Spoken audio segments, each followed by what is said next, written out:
మరిదికి ఆమె దగ్గరైంది. ఆ పెద్ద మరిది ఆమెను తీసుకెళ్లి తన ఇంట్లోనే ఉంచుకోవడం ప్రారంభించారు.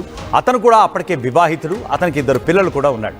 అయితే ఆ రెండవ మరిది ద్వారా గత కొన్నేళ్లుగా ఆమె ఈ అక్రమ సంబంధం నెరపుతూ అతని ద్వారా ఒక ఆడబిడ్డను కూడా కనింది.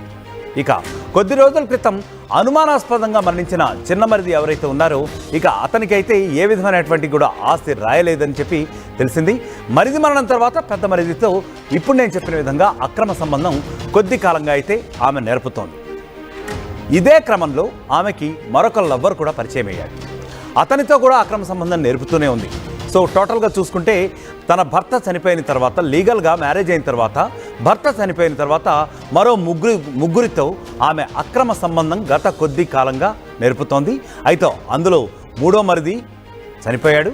ఇక ప్రస్తుతం అయితే సంతోష్ అంటే ఆమె పెద్ద మరిది మిగిలి ఉన్నాడు.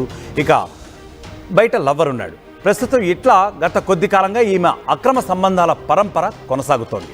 అయితే ఈ అక్రమ సంబంధాల గురించి, ఆమె క్యారెక్టర్ గురించి తెలిసినటువంటి ఆమె అత్త సుశీలాదేవి గత కొంతకాలంగా ఆమెకు దూరంగా ఉంటూ వస్తోంది. ఇది పద్ధతి కాదు అని చెప్పి, తమ కుటుంబం పరువు పోతుందని చెప్పి ఉత్తరప్రదేశ్లో, ఎందుకంటే ఇది పేరెన్నిక గన్న కుటుంబం అట. సో ఆ ఏరియాలో చుట్టుపక్కల చాలా పెద్ద కుటుంబం కాబట్టి తమ కుటుంబ పరువు మర్యాదలు ఎక్కడ మంట కలిసిపోతాయని చెప్పి సుశీలాదేవి అంటే అత్త ఆ కోడల్ని గత కొద్ది కాలంగా నివారిస్తూ వస్తోంది, చివాట్లు పెడుతూ వస్తోంది. తరచూ అత్తాకోడల మధ్య చాలా ఘర్షణలు కూడా జరుగుతూ ఉండేవి. ఇక ఇదే నేపథ్యంలో ఆస్తి వివాదం కూడా చెలరేగింది. ఆమె పెద్ద మరిది ఎవరైతే ఉన్నాడో ఆమెతో సంబంధం నేర్పుతోందని చెప్పుకున్నాం కదా. సో సంతోష్ అనే ఆమె పెద్ద మరిది, ఈమె ఇతని లవ్వర్, ముగ్గురు కూడా కలిసి ఒకవేళ తమ అత్తనే అంతమంది చేస్తే ఇక ఆస్తి మొత్తం తమ కైవసం అవుతుందని చెప్పి ఒక కుట్ర పన్నారు. కుట్ర పన్ని పక్కా ప్లాన్ ప్రకారం, పక్కా ప్రణాళిక ప్రకారం సుశీలని చంపేసింది. ఆ తర్వాత అక్కడ దొంగతనం కూడా చేసింది. ఆమె చంపేసిన తర్వాత అత్తకు ఉన్నటువంటి బంగారము, నగలు అప్పగించేసింది. ఎవరికి అప్పగించింది? తన పెద్ద మరిది. ఆల్రెడీ అక్రమ సంబంధం నెరపి అతనితో ఎప్పటి నుంచి అయితే కాపురం ఉంటుందో అతనికి ఆమెకి అప్పగించలేదు. ఆమె లవర్ ఎవరైతే ఉన్నారో అతనికి తీసుకెళ్ళి ఇవన్నీ కూడా అప్పగించేసింది. 8 ఎకరాల భూమిని అమ్మి లవర్తో వెళ్ళిపోవాలని చెప్పి కూడా పూజ కుట్రాపూరితంగా కొంతకాలంగా ప్లాన్ చేసింది. సో ఎప్పుడైతే ఆ లవర్ ఆ నగలన్నీ తీసేసుకుని వెళ్ళి అమ్ముతూ ఉన్నాడో అప్పుడు రెడ్ హ్యాండెడ్గా పట్టుకున్నారు ఉత్తరప్రదేశ్ పోలీసులు. అప్పుడు అసలు విషయం మొత్తం బయటకు వచ్చింది. అయితే ఇక్కడ మరొక ట్విస్ట్ కూడా ఉంది. అత్త మరణానికి సహకరించిన వారిలో, అత్తని చంపేయడానికి సహకరించిన వారిలో ఈ పూజ, ఆమె చెల్లెలు సుష్మిత, వీళ్ళిద్దరికీ కూడా కామన్ లవరు అతను అని చెప్పి ఇప్పుడు చెప్తున్నారు. అయితే ఇక ఇదే ఘటన గురించి మరిన్ని వివరాలు మా ప్రతినిధి శిల్ప అందిస్తారు. శిల్ప చెప్పండి, ముఖ్యంగా ఉత్తరప్రదేశ్ ఘటన నుంచి. రైట్ శిల్ప నంబర్ కనెక్ట్ కావట్లేదు. ముఖ్యంగా ఇటువంటి దురాగతాలు, ఇటువంటి అక్రమ సంబంధాలు గత కొద్ది కాలంగా ఎన్నో జరుగుతున్నాయి. ఎన్నిసార్లు అక్రమ సంబంధాలు ప్రాణాలు తీస్తాయని చెప్పినా కూడా ఎవరు వినే పరిస్థితి లేదు. రైట్, ఇక ఇదే ఘటన గురించి మా శిల్ప లైన్లోకి వచ్చారు. ఆమెతో మాట్లాడే ప్రయత్నం చేద్దాం. శిల్ప చెప్పండి, ముఖ్యంగా చూస్తూ ఉంటే ఈ క్రైమ్ స్టోరీ చాలా ట్విస్టుల మీద ట్విస్టులు ఇస్తోంది. సో ఒక రకంగా చెప్పాలంటే అక్రమ సంబంధాల పర్వం ఒకవైపు, మరొక వైపు ఆస్తి కోసం, నగల కోసం దొంగతనం చేసినటువంటి ఒక నేపథ్యం ఒకవైపు. అసలు దీన్ని బేసిక్గా ఎట్లా చూడాలి? రైట్, అక్రమ సంబంధాలు ఎక్కడి వరకైనా దారి తీస్తాయని ఇప్పటివరకు చాలామంది అంటుంటారు. కానీ దానికి ఎగ్జాంపుల్గా మనం ఇప్పుడు ఈ ఉత్తరప్రదేశ్ ఘటన చెప్పుకోవచ్చు. ఎందుకంటే ఉత్తరప్రదేశ్కి చెందినటువంటి పూజ అక్కడ ఉన్నటువంటి ఉత్తరప్రదేశ్కి చెందినటువంటి వ్యక్తిని మ్యారేజ్ చేసుకున్నారు. మ్యారేజ్ చేసుకున్న అనంతరం తాను మరణించాక సొంత మర్దితోని తను ఎఫ్ఐఆర్ పెట్టుకుంది. ఎఫ్ఐఆర్ పెట్టుకున్నాక విభేదాలు రావడంతో తనని హత్య చేసింది. తర్వాత ఇంకో హత్య అనంతరం ఇంకో మరిదితో కూడా ఎఫ్ఐఆర్ పెట్టుకుంది. తాను కూడా మరణించాక ఇంకో మరిది దగ్గరికి వెళ్ళటంతో వాళ్ళ అత్త దీనికి ససేమిరా అన్నది. ఈ విధంగా చేయటం కరెక్ట్ కాదంటూ కూడా వాళ్ళ అత్త ఒప్పుకోలేదు.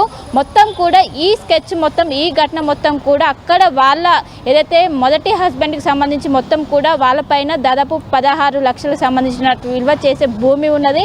ఆ భూమి కోసమే ఒకరినొకరిని చంపుకుంటూ వస్తున్నట్లు కూడా ఒకవైపు అక్కడ ఉన్నటువంటి ఎస్పీ దీనిపైన ప్రెస్ మీట్ పెట్టి చెప్పారు. ఈ మధ్య కాలం కాలంలో చూసుకున్నట్లయితే అక్రమ సంబంధాలతోనే ఒకవైపు అటు భర్తని కావచ్చు, ఇంకోవైపు భార్యను కావచ్చు, ఎంత కిరాతకంగా చంపేస్తున్నారంటే అంత కిరాతకంగా చంపేస్తున్నారు. కానీ ఈ ఘటనలో మాత్రము ఒక్కరిని కాదు, ఇద్దరిని కావచ్చు, ఏకంగా ఇద్దరు ముగ్గురిని పొట్టనే పెట్టుకొని తన లవర్ కోసము డబ్బులు తీసుకుపోవడం కోసం కూడా ఇలాంటివి చేస్తున్నారు.